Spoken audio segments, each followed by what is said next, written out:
अगर आप UP police 2026 में 8, 9 और 10 जून को एग्जाम देने वाले हैं तो बोट एंड स्ट्रीम टॉपिक से अगर कोई क्वेश्चन आता है आपके एग्जाम में तो इस क्लास के अलावा कोई भी एक्स्ट्रा क्वेश्चन नहीं मिल सकता।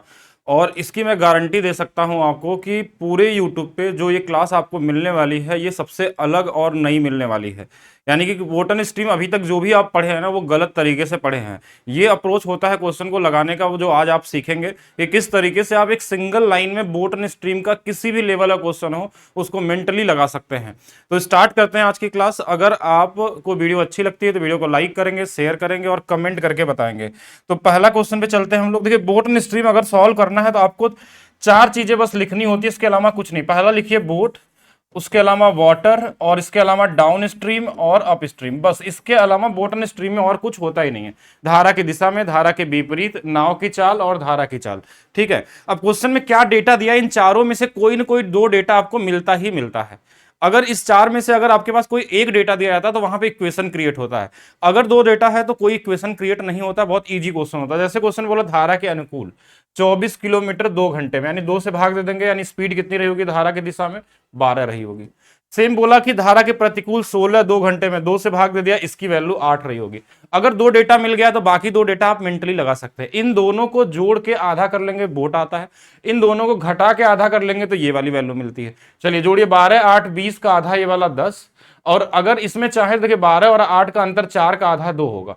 और इसको अगर आपको थोड़ा सा और सही तरीके से सोचना, देखिए इन दोनों का योग ये होता है और इन दोनों का अंतर ये वाला होता है। आपका क्वेश्चन सॉल्व हो चुका है और कुछ करने की जरूरत नहीं है। क्या पूछा था क्वेश्चन में, शांत जल में नाव की चाल।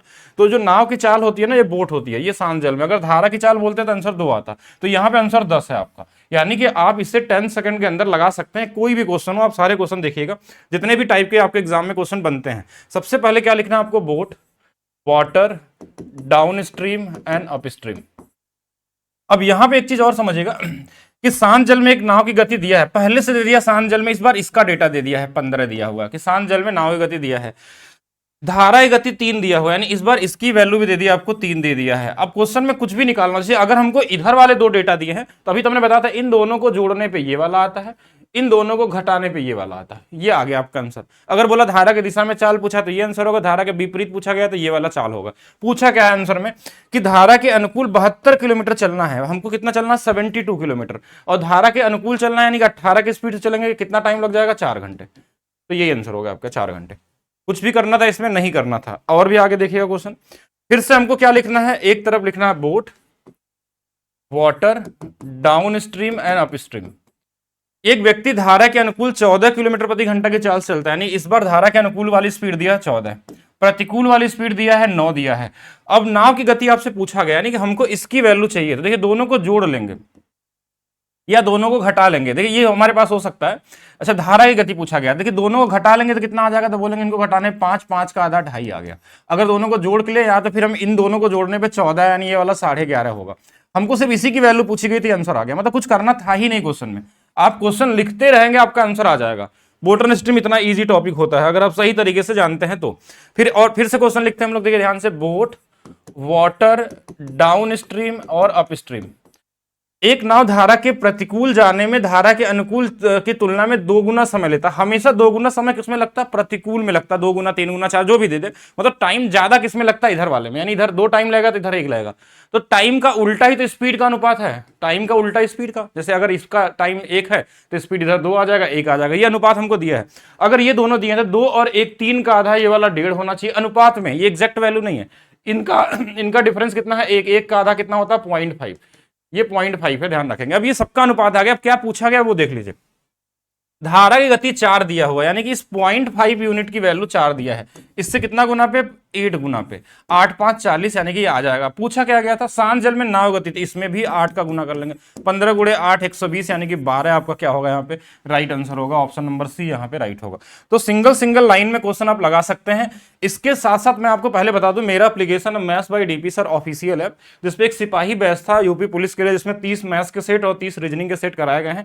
इस बैच को आपको जिनको भी पढ़ना है, ये बैच फ्री कर दिया गया है। आप एप्लीकेशन पे जाइए और यहाँ से जिनको भी कोई भी सेट करना हो, 4-5 सेट जब आपके पास बचा हुआ है 1-2 दिन, वहां से आप पढ़ सकते हैं और अपने स्पीड को और बेहतर बना सकते हैं। आप देख सकते हैं क्या क्या चीज उसमें से निकाल सकते हैं जो बेहतर आपके पास हो। चलिए आगे चलते हैं नेक्स्ट क्वेश्चन की तरफ। फिर से हमने क्या लिखा, boat, water down stream and up stream. एक मोटर वो धारा के अनुकूल एक निश्चित दूरी 3 घंटे में, देखिए अनुकूल 3 घंटे में, हमने टाइम ऊपर लिख दिया, 3 घंटे में तय करती है, धारा के प्रतिकूल 4। तो यहां से स्पीड का अनुपात क्या हो जाएगा, 4 और 3 का, उल्टा कर दिया हमने। ये स्पीड का, अगर ये 4 हो गया, देखिए 4 3 7 का आधा 3.5 है, और 4 में से 3 गया, ये 0.5 है। देखिए इन दोनों को जोड़ने पे ये आना चाहिए, इन दोनों घटाने पे आना चाहिए, सब कुछ आ गया हमारे पास। धारा की गति 2 दिया हुआ, यानी इस 0.5 की वैल्यू हमारे पास 2 दिया हुआ, यानी ये इसका 4 गुना पे है। क्वेश्चन ने बोला शांत जल में नाव की गति, तो इसका भी 4 गुना पे बस कर लेना है, इतना ही करना है। 3 चौक के 12, 5 चौक के 20, यानी कि 14 किलोमीटर प्रति घंटा। 7 से कटने वाला एक ही ऑप्शन था, यही वाला हमारा आंसर हो जाएगा। ये भी कॉमन क्वेश्चन था। नेक्स्ट और चलते हैं। बोट है, वाटर है, डाउन स्ट्रीम है और अप स्ट्रीम है, हमने लिख दिया। अब क्वेश्चन में क्या बोला, एक व्यक्ति शांत जल में 6 किलोमीटर प्रति घंटा की गति से नाव चलाता है, यानी इस बार आपको शांत जल यानी इसकी वैल्यू दिया हुआ 6। धारा की गति भी दे दिया है 2। अगर ये 6 है, ये 2 है, तो 6 और 2 मिलके ये वाला 8, और 6 में से 2 चला गया, ये वाला 4। इनका अनुपात हमारे पास आ गया एक्चुअल वैल्यू। लेकिन पूछा क्या क्वेश्चन में, किसी स्थान पे जाने और वापस आने में 3 घंटे लगते हैं, उस स्थान की दूरी ज्ञात कीजिए। जाने में भी और आने में 3 घंटे टोटल हमको लगने वाले हैं। तो ये जाने आने का मतलब देखिए, जाने वाली स्पीड ये है, आने वाली ये है, तो ये हमारे पास किसका अनुपात है, स्पीड का।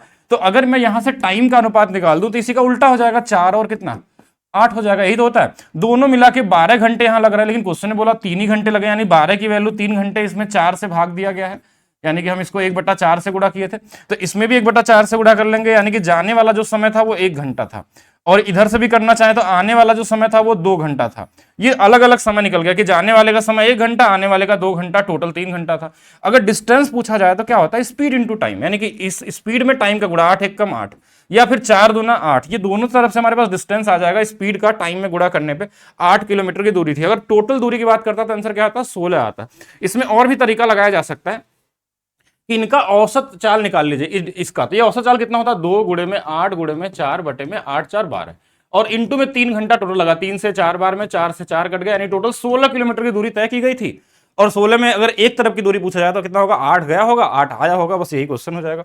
चलिए नेक्स्ट और देखते हैं, नेक्स्ट क्वेश्चन की तरफ। एक ये बड़ा इंपॉर्टेंट क्वेश्चन है, ये आपका थोड़ा सा इक्वेशन वाला क्वेश्चन क्रिएट होता है कि पहले क्वेश्चन ने बोला ना कि 32 किलोमीटर धारा के प्रतिकूल, यहाँ पे धारा के प्रतिकूल मतलब हमने बोल दिया अप स्ट्रीम, धारा के प्रतिकूल 32 किलोमीटर चला है। डाउन स्ट्रीम में कितना चला, 36 किलोमीटर, तो टोटल टाइम लगा था 7 घंटे।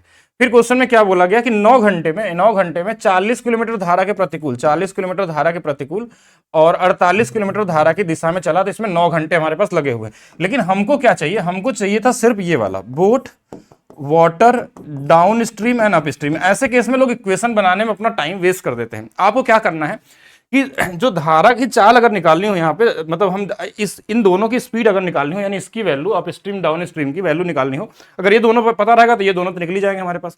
तो क्या करना है कि आपको कुछ वैल्यू यहाँ ढूंढनी है, क्या इसमें डिवाइड करें कि टाइम 7 आ जाए इधर दोनों को जोड़ने पे। तो हम इनसे मल्टीपल देख लेते हैं। जैसे इसके अंदर में हमारे पास यहाँ पे 8 कॉमन है, तो हमने बोला कि अगर अप स्ट्रीम की वैल्यू 8 होगी, सपोज करिए 8 रही होगी, तो 8 से भाग देंगे तो यहाँ पे 4 घंटे आ जाएंगे। तो हमको यहाँ पे 3 घंटे चाहिए होंगे, 3 घंटे चाहिए तभी तो 7 आएगा, तो बोलेंगे 12 से भाग दीजिए, क्योंकि ये हमेशा इससे बड़ा होगा। तो 12 3 36, ये आ गया 7। अब वही चीज इसमें अगर अप्लाई हो गया तो आपका काम हो गया। तो इसमें 8 से भाग देंगे तो कितना आएगा 5, और इसमें 12 से देंगे तो ये कितना आ जाएगा 4। तो ये 5 और 4 मिलकर 9 आ गया, मतलब इसकी वैल्यू 12 सही थी। अगर ये 12 है और 8 है, तो 12 8 20 का आधा 10, और 12 में से 8 चला गया, 4 का आधा 2। तो बोट की स्पीड ये है, धारा की ये है, धारा की दिशा में है, धारा के प्रतिकूल ये है। पूछा गया है आपसे शांत जल में नाव की गति, शांत जल में कौन सा आया था आंसर, 10 आया था, तो 10 आपका आंसर होगा। ये कितना भी बड़ा इक्वेशन बनना हो आप इस तरीके से लगा सकते थे। नेक्स्ट चलते हैं नेक्स्ट क्वेश्चन की तरफ। बोट लिखिए, वाटर लिखिए, डाउन स्ट्रीम लिखिए और अप स्ट्रीम लिखिए। शांत जल में नाव की गति धारा की गति का अनुपात, देखिए धारा की गति का अनुपात, यानी शांत जल में नाव और धारा, शांत जल बोला था इसलिए इसको लिखा हमने, दिशा में बोलता तो इसको लिखते हैं हम लोग। और अगर ये 5 और 1 है तो 5 और 1 मिलकर ये वाला 6, और 5 में से 1 चला गया, ये वाला 4 आ गया। इनकी वैल्यू हमारे पास आ गई, सबका अनुपात आ गया। यदि नाव 4 घंटे में धारा के अनुकूल 48 किलोमीटर चलती है, यानी कि धारा के अनुकूल 12 आ जाएगा स्पीड, यहाँ से 12 किलोमीटर प्रति घंटा। देखिए 4 से अगर 48 में अनुकूल में है, यानी कि इस 6 यूनिट की वैल्यू 12 दिया है 2 गुना पे। पूछा क्या गया, धारा की गति पूछा गया है, तो इसमें भी 2 से गुना कर लेंगे, ये 2 आ जाएगा। इसका पूछता तो इसका 10 आ जाएगा, इसका बोलता तो ये वाला 8 आ जाएगा। हमसे यही पूछा गया है तो यही आंसर हो जाएगा। बहुत कॉमन सा क्वेश्चन, ठीक है। नेक्स्ट देखिएगा, बोट लिखना है, वाटर लिखना है, डाउन स्ट्रीम लिखना है और अप स्ट्रीम लिखना है। एक व्यक्ति 45 किलोमीटर की दूरी एक स्थित एक स्थान पे जाता है, कुल 8 घंटे में वापस आता है। वह पाता है कि वह जितने समय में धारा के अनुकूल 5 किलोमीटर नाव चला सकता है, उतने ही समय में धारा के प्रतिकूल 3 किलोमीटर नाव चला सकता है। देखिए कॉमन सेंस सोचेगा कि जब हमारे पास समय फिक्स हो जाता है तो जो दूरी का अनुपात है ना, वही हमारे पास क्या हो जाता है। देखिए ये 8 ही घंटे में बोला वापस आ जाता है, ये क्वेश्चन में बोला ना कुल 8 घंटे में वापस आता है। वह पाता है कि जितने समय में धारा के अनुकूल, यानी समय यहाँ बराबर है, तो अगर धारा के अनुकूल 5 चला तो यही 5 इसकी चाल होगी और यहाँ पे इसका चाल कितना होगा, 3 होगा। अगर ये 5 है ये 3 है तो 5 और 3 8 का आधा 4, 5 में से 3 चला जाएगा, 2 का आधा 1, यानी कि ये बोट और इसका अनुपात आ गया चाल का। अब क्वेश्चन में हमसे क्या पूछा गया है वो देखते हैं। धारा की गति आपसे पूछी गई, यानी हमको इस 1 यूनिट की वैल्यू चाहिए, लेकिन हमारे पास एक्चुअल में दिया क्या है कि 45 किलोमीटर दूरी पर स्थित एक स्थान पे जाता है और कुल 8 घंटे में वापस, यानी कि टोटल 90 किलोमीटर चलता है।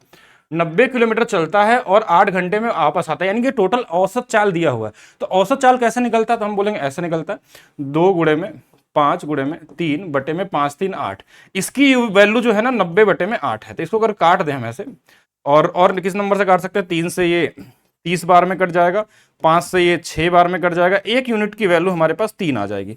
1 यूनिट की वैल्यू 3 आ गई, तब यहां से आप निकाल लीजिए, सीधा सीधा बात है। 1 यूनिट की वैल्यू 3 है तो 5 की वैल्यू 15 हो जाएगी, 3 की वैल्यू 9 हो जाएगी, नहीं 1 की वैल्यू 3 है, 5 3 15, 3 गुणे 3 और ये वाला 4 3 12 हो जाएगा। तो ये वाली वैल्यू आ गई। अब ये वाली वैल्यू पूछी गई थी, आंसर बता दीजिए, इसका बोलता था, इसका निकाल लेते इसका। अब ये क्या किया हमने कि यहाँ औसत चाल दिया था टोटल आने और जाने का, चाहे तो इसको दूसरे तरीके से मैं बता सकता हूँ, क्योंकि ये जो टाइम है ना, ये टोटल ये 8 घंटे जो हमारे पास, चाहे तो ऐसे भी लगा सकते थे इसको, अगर इस तरीके से ना लगाना चाहे तो हमको देखिए ये स्पीड का अनुपात है, टाइम का अनुपात क्या होगा, उल्टा कर देंगे तो बोलेंगे इधर 3 और इधर में कितना 5 हो जाएगा, दोनों मिला के 8 होना चाहिए था। 8 की वैल्यू 8 ही घंटे दिया, यानी इधर 5 घंटे लगे हैं और इधर 3 घंटे लगे हैं। तो डिस्टेंस अगर पूछा जाए तो डिस्टेंस तो बोलेंगे इधर तो 5 गुणे 3 15 और इधर वाला ये वाला होना चाहिए, तो बोलेंगे हाँ ठीक है 5 गुणे 3 15 और 15 हमारे पास ये डिस्टेंस आ गया। लेकिन एक्चुअल डिस्टेंस जो थी ना 45 थी, वो इसका 3 गुना पे थी। तो ये सारे आंसर 3 गुना पे होंगे, तो बोलेंगे 1 भी 3 गुना पे 3, 4 भी 3 गुना पे 12, 5 भी 3 गुना पे 15, जो भी चाहे वो सब निकाल सकते हैं। ठीक है, ये कॉमन वही चीज है, अगर आप ये नहीं लगाना चाहें तो आप नॉर्मली इस तरीके से भी लगा सकते हैं। चलिए नेक्स्ट और देखेंगे हम लोग।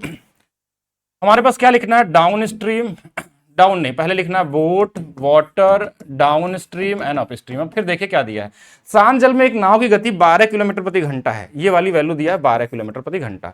समान दूरी के लिए धारा के प्रतिकूल जाने में और धारा के अनुकूल आने की तुलना में 2 गुना समय लगता है। हमेशा समय इस वाले में ज्यादा लगेगा, बिना कुछ देखे आप सोच लीजिए। तो ये 2 और 1 का अनुपात हो जाएगा, इसको भी थोड़ा देर के लिए छोड़ दीजिए। अगर ये 2 1 है तो 2 और 1 3, 3 का आधा कितना 1.5 और 2 में से 1 गया, 1 का आधा कितना 0.5। देखिए इन दोनों को जोड़ने पे आना चाहिए, इन दोनों को घटाने पे आना चाहिए, सबकी वैल्यू आ गई, जिसमें से इसकी वैल्यू क्वेश्चन में 12 दिया हुआ है। तो बोलेंगे ये हमारे पास 8 गुना पे है, 15 गुणे 8 120, यानी कि 12 आ जाएगा। पूछा क्या है वो देख लेते हैं। यदि धारा की गति 2 किलोमीटर, देखिए अगर ये 12 है ना 8 गुना पे, तो 5 वाट है 40, ये 4 रहा होगा। इसका चाहे तो ये भी 8 गुना पे कर सकते हैं, ये 16 रहा होगा, ये वाला 8 रहा होगा, ये सब वैल्यू आ चुकी है। लेकिन क्वेश्चन में बोला कि धारा की गति 2 बढ़ जाए, अगर ये गति 2 बढ़ा देंगे तो अब कितना हो जाएगा, तो बोलेंगे अब तो 6 हो गया ये।